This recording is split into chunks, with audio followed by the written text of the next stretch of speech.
it's Jeanette DePatti with Broadcast Beat. We're here at the SMPTE Technical Conference 2017, and I am here with Carl Peel, who is the VP, Head of Production, and Andy Donahue, who is the Director of Marketing for Killer Tracks. Thanks, Jeanette. We're excited to be here. Not as excited as I am to have you here. So I have actually used Killer Tracks. You guys have been around for a while. You've been a leader for a long time, right? Yeah. Why don't you tell our audience, tell me what it is you do. I know, but they might not. Well, it's production music. So, that sits in between record labels and publishing.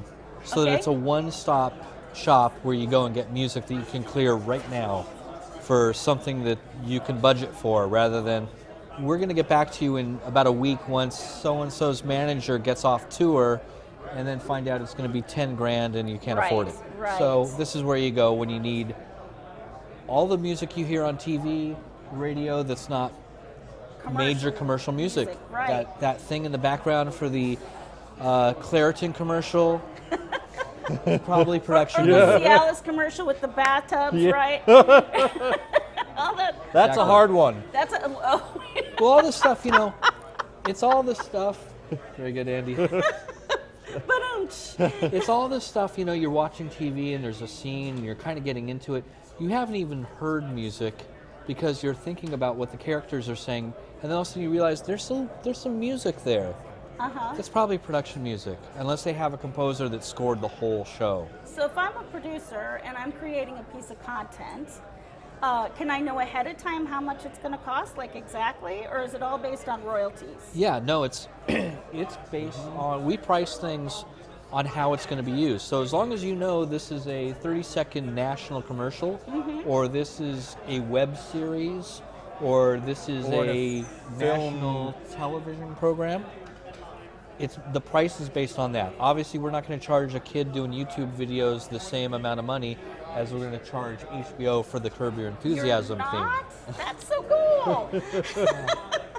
We tried to once. But yeah, it didn't. Well, actually, that kid on YouTube might have a bigger budget than Curb Your Enthusiasm. Exactly right. Right? These days, you never know. Never know. So what is the difference between choosing music in your environment and what is the major advantage to doing this kind of music as opposed to calling up Madonna and say, hey, I want to use this thing? Well, for a lot of people, I think it's this. One is going to be cost. It's not going to cost as much as using a Madonna song. Okay, well, that's probably good. Everyone knows that, but everyone doesn't know that. I might have to sell my house. Right. But the other advantage is just speed, because Madonna's contracts there are going to be many interested parties, and there are also two groups of rights. Right? You have the right to use the recording, but regardless of whether you use that recording or the character hums the song, or you get an indie band to re-record the song, you have to get the sync rights, the publishing rights from the publisher. Those are two different companies most of the time. I see. So that's two sets of people you're going to have to contact who may take an hour, usually not. Usually it's 2 to 3 days, a week, 2 weeks to get back to you on whether you can use that and what the price is going to be. You call us, or you can license it as soon as we agree that you can do it. You say, it's going to be whatever, that's going to be $350, done. But Go ahead. I think also metadata and tagging, because if you wanted to use, say, a Madonna song, you can't search uplifting, happy in her catalog, where with production music, everything's tagged to save time. How many pieces of music do you have in your catalog? About round numbers. It's about 50,000 different songs. Okay, so tagging is pretty important, because we're not just going to want to go through. Yeah, it's not just 100 tracks. The advantage of the Madonna song is you probably already know the Madonna song. But now when you're looking for a piece of music because you can't afford the Madonna song, or you haven't heard back because they don't know who you are, you say, hey, I like a song like this. Now, various ways to look for that song. You can, really how everyone does it goes, I want a song that's like this Madonna song. Right. Now, in the metadata, it's like you're trying to put these objective terms on this subjective thing. What is that Madonna song? If you ask all the people out in here, to describe All this different Madonna song, you're going to get answers. like 100 different answers. Yeah, I got really good at figuring out, okay, I need claps, I need uplifting, I need mandolin or ukulele, and you could, because you get a sense of what you need. Yeah. Especially when you're doing interactive in-game work, which is a lot of what I did.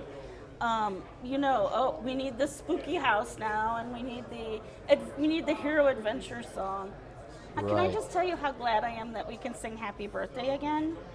Because those songs, the songs that the restaurants made up because they couldn't license Happy Birthday, Yep. they were all terrible. Yeah, They were terrible. Happy, happy, happy. No, they were bad. So I'm very no glad public that. performance. And us and all of our international producers, because we have producers in London and Paris Okay. and Barcelona, all over the place. Do you guys get to go there, or you just get Sometimes, to send them emails? Oh, no, that's cool. sometimes. Every once in a while, I'll go to London once a year or so.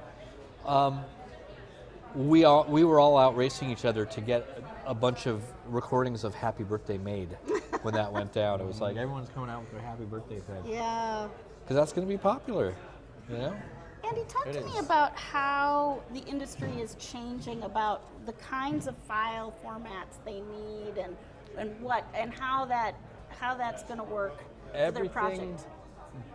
That's a great conversation for here because it's a technology-based conference. I know the whole video world is trying to compress things and get it as small as they can so they can send it, but also have it uncompressed and have a clear picture for the viewer. So with music, every studio, every production company has different specs on whether it's an AIFF file, an MP3, how to deliver it, whether we send it to them, whether it's using a third-party aggregator system like SoundMiner.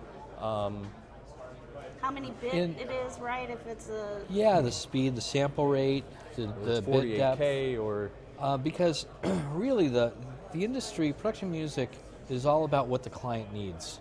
So if you're using an Avid, whatever system you're using, we need to get it to you in the format you need it in. And it's getting more and more that way. So that we used to just have the CDs. So I remember that. It was like a shelf, like from here to, right? Yeah. I hated the CDs. And some of our I'm s- catalogs actually started out on vinyl. Oh my Right, goodness. Yeah. But now, we deliver hard drives full of stuff that's all 48K, 24-bit 48K, or we have the 16-bit 44.1, or we have it in AIFFs, we have it in waves, and we also now have stems for everything new that we're doing because that's a client request that's becoming more and more So important. explain to our audience, or explain to me what a stem is. Well, it's sort of like a submix of major groupings of instruments. So drums, Okay. guitars, bass, horns, keyboards, strings, so that people can have a little more flexibility in customizing the music for what they're doing. Oh, here comes the voiceover. So now instead of just switching to main track and an instrumental track with a melody taken out, they can lower the guitar themselves. Or take out some horns, which are Take much out some needed. horns. But then they like the horns. When someone's not talking, they want to can bring come them back back in up. a bit. So it's making it more friendly for editors to use. So and Always. this is like a Avid Sound Pro kind of activity. Yeah. It is, but Yeah. actually one technology that we just released earlier this year is an application called Score Diction. Okay. And we take the track and break it out to the individual stems, upload it into this application, and a user can mute and increase and lower the tempo by 15%, mute each instrument on our website. Right. So That is if so you cool. don't use Avid, you don't use Yeah, Adobe so if you're Premiere, not super savvy with that stuff. No, I mean I'm not pulling out an Audacity and Yeah, right, no, you yeah. can You don't literally- have to. I actually talked to a woman at a CBS news station who said she uses it all the time because otherwise her editors would spend 2 hours trying to finesse a track exactly the way they want. That way she just makes the edit she wants. It gives it to them. Yeah. And you know Saves quickly everyone it'll work. hours. Or not work. Yeah, Yeah. and you know, the great thing about art is it's never done, and the difficult thing about art is it's never done, right? Right. As a Reminds me of producer, that skeleton on your door at the office. Yeah, that the final mix the is on- skeleton over the mixing board. The mix is almost Yeah. right. It's almost- Yeah. I know what you So mean. yeah, we're always looking for time-saving ways to get things to clients that the way they need it, because that's ever changing.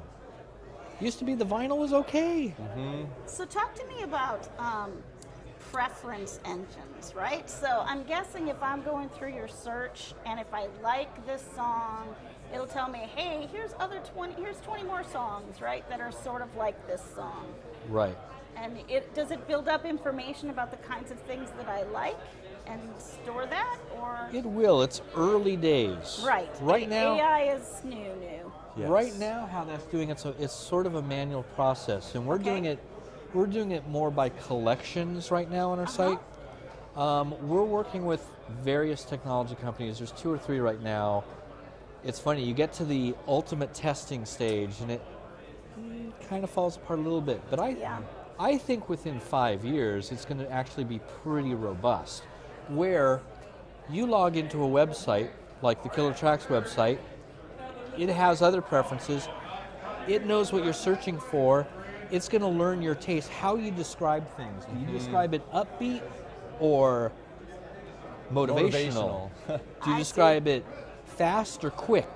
I see. Lively or sprightly? I don't know. It's all subjective. So it's going to take your preferences and customize them to you, so that when you log in, It'll say, hey, we've got 10 new albums just like these that you've Awesome. loved before. it's going to be so annoying, because you're going to log in and go, hey, we noticed you did all this gaming All work. that psycho Here's a stuff bunch that of follows gaming you music, around, and now yeah. you're working on Yeah. a really chill spa meditation project. I'm ready to work on a spa meditation project, Oh. I'll tell you the truth. We all are. But the STEM thing is great because that's an advantage of production music. With commercial tracks, you won't get the stems from. I can't tell you how many times I've worked with a client who says, we'll get you split tracks, right? They promise. At the end, you won't have to license any music because we'll get you split. They never have split tracks. It's, and at the last hour, you're finding something else. Yep. Because Yeah. it seems like they're never, that communication is never that clear. It's time consuming. I think a lot of people, like with art, once you determine it is done, though, you're on to the next job. Right. They want to get Hopefully, going. right? Well, yes. Hopefully. Talk to me a little bit about aggregators, right? So now, in an aggregator situation, maybe the company's collected streams from a lot of different composers. But in that situation, can I really be sure that I legally have those rights, or not really? Do you know? You may come into a hassle later on, because you might have bought the rights from one company, but there are 2 other companies, or potentially more, that also have those rights. And so when you're relying on technologies that detect that in broadcasts, let's say it goes up on YouTube or on the television, and a system catches that, well, which company did they get the rights for? It may alert all 3 of those companies, or whoever registered that's that with happened that to me. technology. That's happened to me. And they yeah. say, hey, you don't have the rights. And you're like, yes, I do. And now it's Now a you- whole now I mess. have to prove it. Now you have to prove it. You don't have And time get for the that. other 2 people to agree that said, I didn't agree And to this, everyone- that there were 3 and writers. All 3 of those companies legally have the rights to license it. So there's a fundamental problem there with knowing that you're on secure ground. Talk to But me even the about, go ahead. quality of music, Well- anything like that, like Because they're aggregating, they're not going to curate it as much as like they're not mastering a every library track the same. that is commissioning music and putting standards on Yeah, everything I've and having noticed in those, you'll have everything from $5 a track to $5,000 a track, and the quality is just as Yeah. all over So the place. that just adds extra time to your finding the music. Talk to me about cue sheets, guys. Another Super great important one, for yeah. everyone. Is there a pain in the buns? Well, that's how Yeah. composers get paid. So Right. we want to make sure that we have time saving and forward processes to get them done, because they're not fun for anybody to do. No. And we have a vested interest for our writers and also for ourselves as publishers, and for our clients, because everyone knows how difficult that is, and very often it's the intern that's hired at the very end of the process who wasn't around for any of the Yep. music choices, don't really know what was going on, but have to piece it together as if they're hunting down dinosaur DNA. It's true. So- It's true. Like, you're like reverse engineering the universe. But that's Well, you gonna have a get, track and you need to find out where the publisher is and who the composers were after it's... that's going to get a lot better though. Although that's yeah. just sloppy producing, let's be honest. True, I know, Yeah. but everyone's on to the next job. Everyone's either on to the next job or looking for the next job. So how does Killer Tracks make that easier for people? By providing a lot of information, even in the file name of the track, Okay. for one. And then we've also developed what we're calling right now a cue sheet helper All right. that can take your EDL list, and unfortunately, until the whole world shares a Coke and learns to sing together and everything, it works for our music mostly. But if you're doing a thing that's mostly using production music, it works brilliantly. That's great. Takes all of the information from your EDL, puts it in an Excel spreadsheet that you can then export to a cue sheet. And it'll also fill in the gaps where you've used commercial music or music that's not ours. It'll tell you when it started, when it stopped, all the information except for who it is and who the publisher is, that you can fill out yourself. So now your intern only has to fill out 2 lines instead of 40, Yep. because it's all done for them. Right. It's very And fast. I think, again, in 5 years, this is going to be a non-issue because this will be robust technology that everyone's using. I've read articles in the last week or 10 days about having a global or at least North American. Yeah, it takes Base the of- PROs, all of the performing rights organizations like ASCAP and BMI and PRS in the UK, to get together and come to agreements. Yeah, I've heard about this for many years. Well, it's like the global copyrights. I mean, Yeah. copyright Yeah. right laws are different in every country. I'll believe it when, So- I mean, it would be Yeah. a wonderful world, which is a different song that I can't afford to license, but but I'll see if believe we have that when I something see it. Yeah. in that vein. Well, you guys, I think, is there anything else you want to throw out there, a last minute thought to leave everybody with? Just that, with everything that's happening with technology-wise, I'm really looking forward to seeing how things develop in 1 year, Yeah. 2 years, 5 years, 10 years. Our business has totally been revolutionized by technology. It's going to continue. Things are going to be easier. It's going to be great. Awesome. Andy? Yeah, same technology. It seems like there's more and more tech influence in music, and it's exciting to watch what's changed in the last couple years. And like you said, with AI and things, I think song selections, cue sheets might be automatically done.